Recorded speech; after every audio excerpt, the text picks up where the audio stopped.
Hello everyone, welcome to Everything Arsenal. Real football is finally back. Premier League football is back. We had to wait 2 weeks after beating Man City for our next game. And our next game, it's never an easy one. The last couple of results are making it look like it's an easy one, but obviously going to Chelsea is never an easy fixture.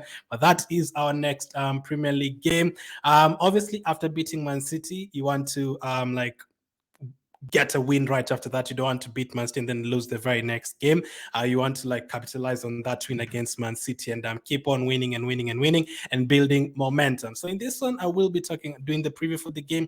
I'll be giving you guys my lineup, what my lineup would be for this match, and obviously at the end, my match day or match week 9 predictions for every single game. So Chelsea, Arsenal. I have seen a few comments here and there online. Some fans are saying, Arsenal fans are too arrogant, they're too confident. But again, I've also seen Chelsea fans very confident, putting 6 to 7 players in the combined 11. So obviously, everyone has to believe in their team. I can't blame Arsenal fans for being confident ahead of this fixture. We have a very good record against Chelsea, especially recently, the last 5-6 years. We are doing well over the last 16, 17 months in terms of Premier League performances and wins and all that. And just picking up very good results over the last 16, 17 months. And obviously, on top of that, Chelsea have not been the Chelsea that we've known for the past 20 years. Over the last 2 years, they've been on terrible form. Chelsea fans will agree with that. But in a game like this, you never know what is going to happen.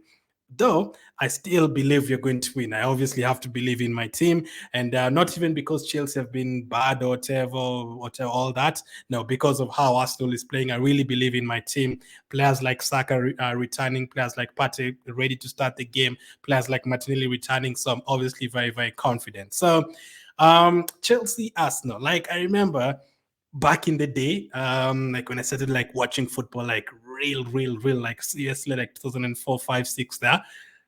Chelsea used to beat us a lot, especially during the Mourinho days, there used to be a few draws here and there, but between 2007, 8, 9 there, it used to be terrible. I remember there's a time they came to the Emirates and beat us 4-1, and literally after 4 months, the very next season they beat us 3-0. Especially at Stamford Bridge, it has been horrific. Before our recent record against them the last 3 years, there's a time we had gone 2 wins for 15 years. I remember beating them around 2008, and then we had to wait until 2011 for the next win, and then you literally had to wait until 2021 to beat Chelsea again. Over all those years, over that decade, they would beat us 2-0, 6-0, 2-0, 3-0. It used to be men against boys.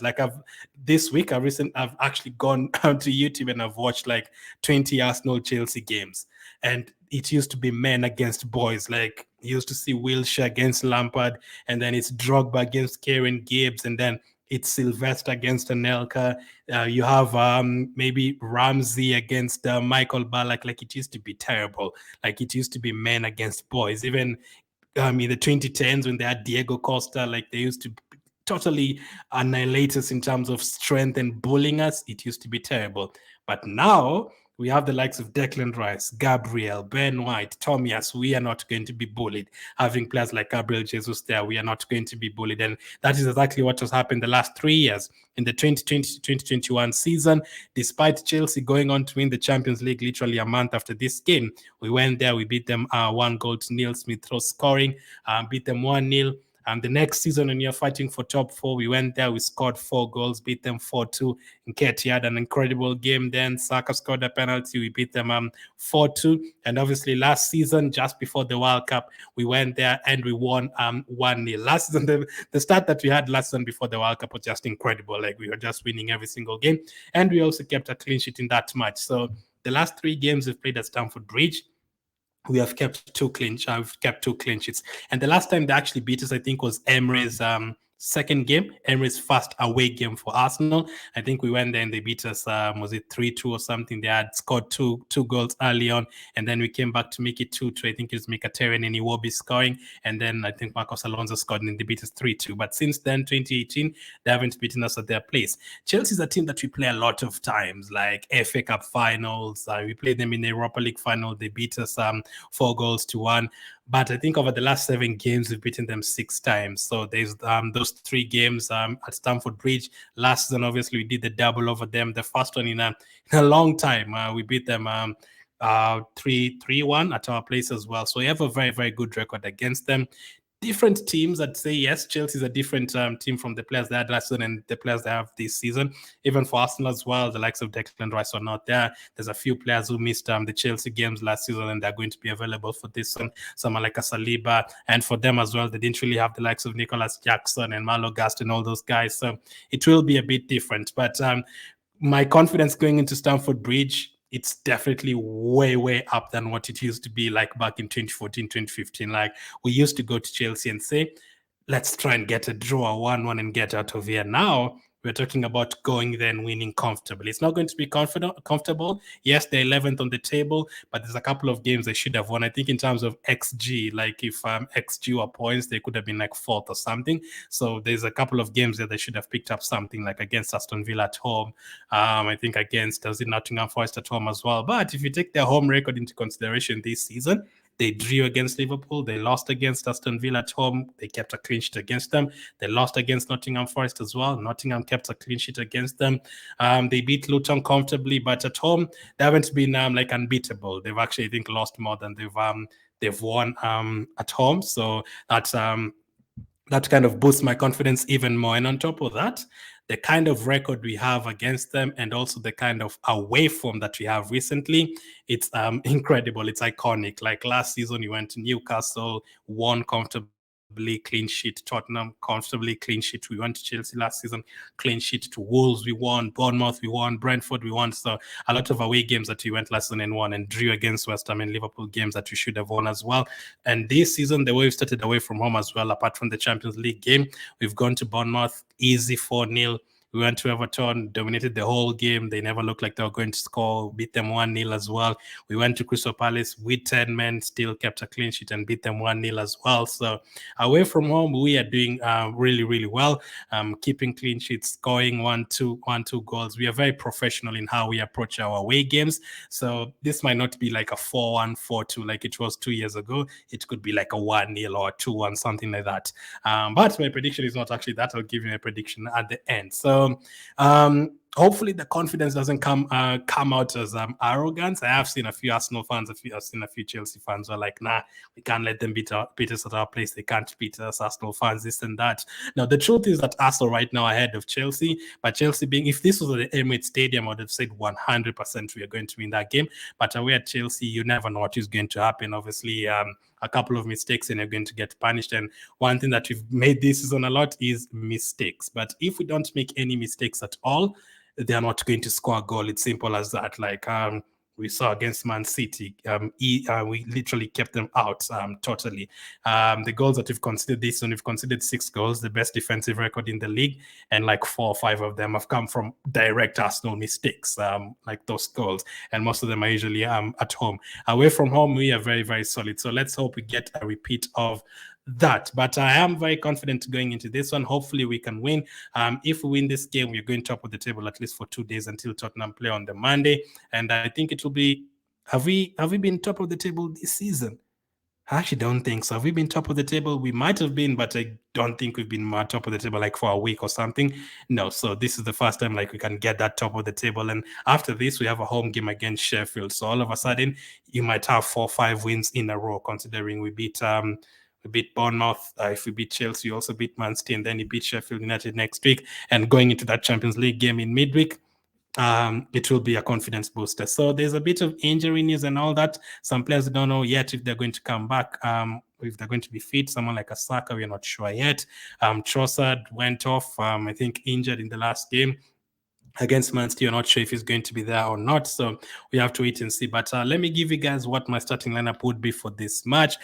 Starting in goal. So let me know what your lineup would be as well. Would you play the likes of the players who are just coming back from injury? Would you keep the same lineup that played against Man City? Let me know. So for me, in goal, I would go for David Raya. I think he's our fast choice goalkeeper right now, so I'll stick with him.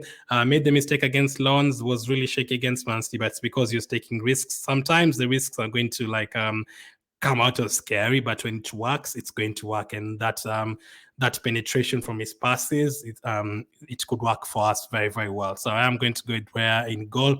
Obviously, in terms of aerial balls as well, is very good, dealing with the corners and the free kicks. Chelsea is not the Chelsea that used to score a bunch of corners back in the day, and even 2-3 years ago, the likes of Rudiger. But you still have to watch out for any of the defenders, like Thiago Silva, if he plays, and all those players. They're still very dangerous in attack. So Raya would help us deal with that. Back four, we have a few options. Tomiyasu came on against Man City, changed the game for us. Got us, was one of the reasons why he ended up winning that game. You could start at right back as well if we have the Champions League in mind. But for me, I will stick with the same back four that we're used to. That is Zinchenko, Gabriel, Saliba, and Ben White. That would be my back four. Let's stick with the same back four that we're used to. Ben White, one of the most underrated players in the league.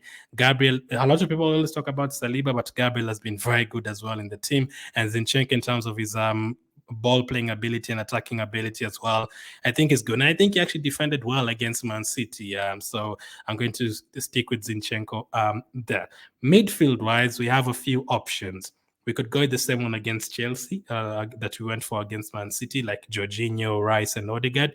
We could have Partey coming into the team. We could decide to just go with Declan Rice and then Odegaard and someone else in that number 8 position. Havertz, Trossard if he's fit, Smith-Rowe, whoever you want. Smith-Rowe's actually had a very good record at Stamford Bridge.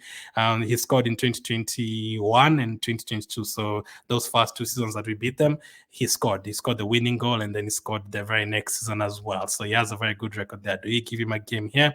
Do you give Havertz a game against his former team, score and shush the Chelsea fans? I don't know. He could be a player who could start. I feel like he's going to start. But for me, my midfield would be these 3 guys: Thomas Partey, Declan Rice, and Odegaard. So Partey, I think he got subbed off in the second or third game or something. He missed, but he missed a lot of games basically. And he only returned against Man City off the bench. He was on the bench for the Lens game, but he is fresh now. He played for Ghana over the international break, but he is fresh. So I think it's time to finally see that Rice and Partey partnership. We're not going to see that every day. I don't want us to see that every day. Some games that we need some more attackers on the pitch. You can leave one of them on the bench.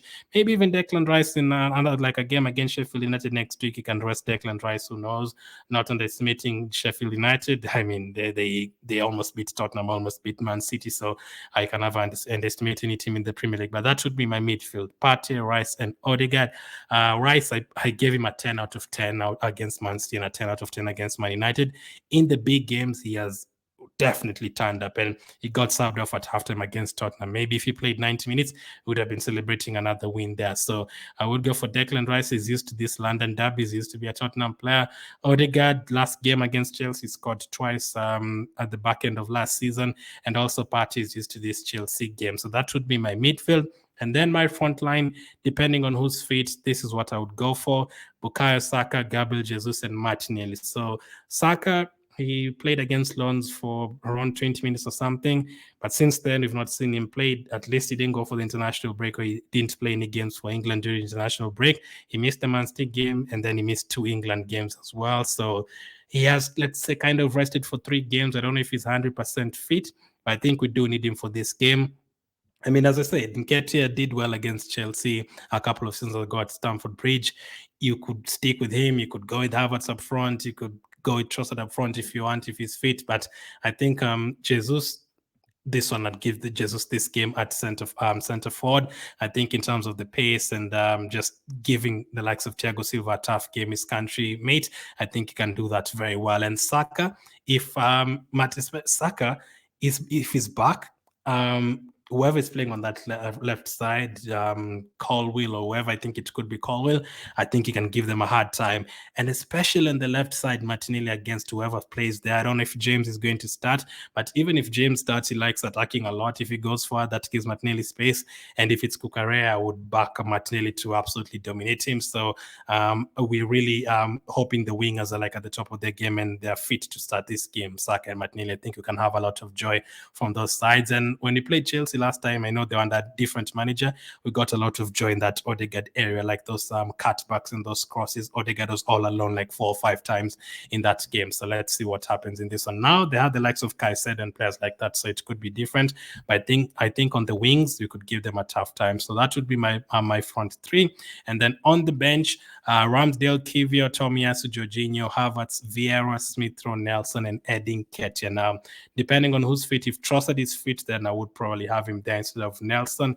And then I think that is basically it. I think it's only Trossard who I've not put there because of the injury doubt. Saka obviously could end up missing. If Saka is not 100% fit, it's like 70%, then what would I do? I'd take Jesus to the right side and I'd start Havertz up front for me. I think he would turn up against Chelsea. Obviously, we don't want him to play this game and then miss a bunch of chances like at Stamford Bridge and have the Chelsea fans mocking him and everything. But I feel like this is a game he would turn up. So if Saka is not there, I would start Havertz up front and Jesus on the right side.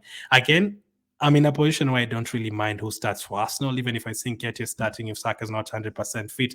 I'm totally fine. Like, I believe in everyone in this Arsenal team right now. For Chelsea, I think there's a couple of players we definitely need to watch out for. Sterling, obviously back in his Man City days, is to give us a hard time, and he's kind of on form right now, so you don't want him to run to you and then throw your legs all over the place and give away a penalty.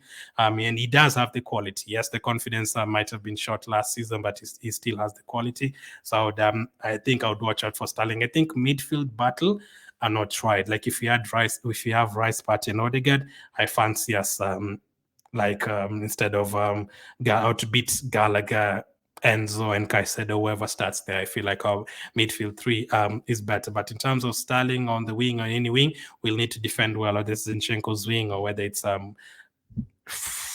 Ben White's wing. Again, Mudryk could play maybe on the left side. I think Zinchenko gave Mudryk a warning and told him something that he'll totally rip him apart, like if he comes to Arsenal and plays well, if he plays against us well this weekend. But we don't have to worry about anything that you're playing. Let's just focus on our game and get the early goal. If you get the early goal, then it opens up the game and they'll try to score. And if you can get a 2-goal lead, then well and good. It could be a tight game, but I will give you my prediction at the end. So that is my starting lineup. Let's go to my predictions for this week. But before that, let's take a look at what my predictions were last week. Obviously, it's not last week, 2 weeks ago. It's actually a long time ago. So I actually went for Tottenham to beat Luton 3-1. It was a 1-0, so I got 1 point there. I went for a 2-2 draw between Burnley and Chelsea, but Chelsea proved that to be absolutely a terrible prediction. They comfortably won that game 4-1. Everton, Bournemouth, I went for a 1-1. Disrespected Everton there. Everton won 3-0. Bournemouth are not looking good. I went for a 3-0 Fulham win against Sheffield United. Sheffield got a goal, so I was close there. A lot of people are predicting 0-0, but I saw Fulham scoring goals in this one. Man United, Brentford went for a 1-1. Could easily have been a 1-1. Man United basically scored with the very last kick of the game. Crystal Palace, Nottingham went for a Nottingham win 2-1. It ended up being a 0-0 draw. Brighton, Liverpool, I went for a 3-3. It was a 2-2. Again, not that far away. It should have been a 3-3 or 4-4. They missed a lot of chances, both teams. West Ham, Newcastle, I went for a 2-2. It was a 2-2 draw, so I got 3 points there. And then Wolves, Aston Villa, went for a 3-2 Aston Villa win. Aston Villa hit the post in the last minute. It could have been that, but it ended up being a draw. And Arsenal City, I went for a 3-3. It was nowhere near 3-3. I imagine that was a very high-scoring prediction, considering the likes of Saka are not there and De Bruyne. But I was kind of seeing, looking like a draw. It could have been a draw. I've gotten 1 point for that. But gladly, we scored in the last minute and won the game, or very late on in the game, and won it. So those are my predictions for last week. Not that bad. Next up, let's go to my predictions for this week. A lot of big games, a London derby, a Merseyside derby. Going to be interesting to see what my predictions are for this week. So let's get started with the Merseyside derby. So I have gone for Liverpool to beat Everton 3-1. I can see Everton scoring in the likes of Doucouré getting late into the box, or getting into the box later on. Liverpool, I think they have too much quality with Salah and Jota and all those guys. I'm going to go for 3-1. Bournemouth Wolves, unfortunately, I'm seeing Bournemouth losing again, and that will put their manager under a lot of pressure. He's new, but they haven't won a game so far. And they've lost a couple of games way too easily, like against Arsenal 2 weeks ago and against Everton Everton as well 2 weeks ago. They've lost those games comfortably. I'm going to go for a 2-1 Wolves win. I'm going to go for Brentford to beat Burnley 2-0 there. Next up, Man City, Brighton. Man City, surprisingly, 2 games without a win. If they lost this one as well, that would be calamity for them, but very, very good for us. But I think they'll bounce back. A very entertaining game there, 3-2 to Man City. Newcastle Palace, I think Newcastle will keep their good form going, so 2-1 for them. Crystal Palace is a team that can easily pick up a draw there. Nottingham, Luton, I've gone for Nottingham to beat Luton 2-1. Arsenal, Chelsea, that is my prediction. Arsenal to beat Chelsea by 3-1.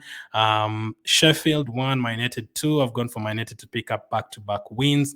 And then Aston Villa 2, West Ham 2, and finally Tottenham to beat Fulham 2-1. So if everything goes to as I predicted there, then we'll still have Tottenham top of the table and Arsenal second, but it will be very good back-to-back wins against Man City and Chelsea. That would be ideal. So I'm hoping Havertz scores this week if he starts whichever. I really hope he gets in the score sheet to assist, but I'm going to go for Jesus to score, Saka to score, and Odegaard to score. That is my prediction. That is the preview for Arsenal against Chelsea or Chelsea against Arsenal. Let's hope we can make it 3 back-to-back wins after Bournemouth and against Man City as well, and now beat Chelsea. I think that will be absolutely brilliant. So thank you for watching, and I'll catch up with you guys on the next one.